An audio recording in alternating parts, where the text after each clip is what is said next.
I'm Peter from DIGIFIZmini, and I'm going to show you how easy it is to install our USB charger using the optionally available plug-and-play wiring harness. The first step when doing any work to your vehicle's electronics is to disconnect the battery. The plug-and-play wiring harness connects to the back of the cigarette lighter. To get access to it, we need to remove the center console.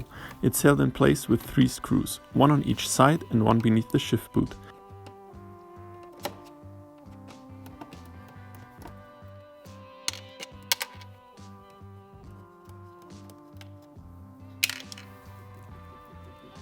Remove the gear knob by turning it counterclockwise and the shift boot by gently pulling the frame around it up to access the last of the 3 screws.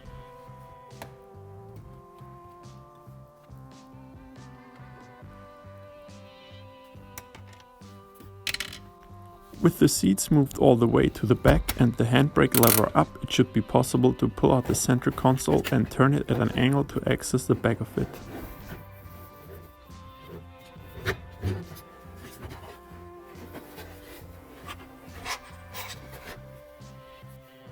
To make room for the USB charger, remove one of the unused blanks. Remove also everything around it to make routing of the cable easier. Here comes the trickiest part of the installation.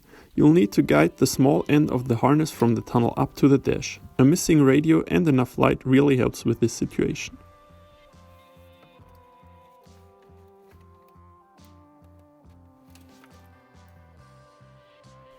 Once you've been able to grab the connector, immediately plug it into the USB charger to avoid it from falling back down.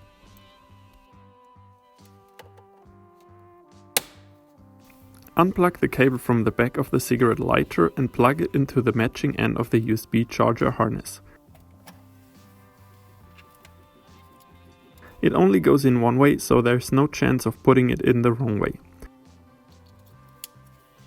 Connect the remaining loose end to the cigarette lighter, and all that's left to do is putting everything back together in reverse order.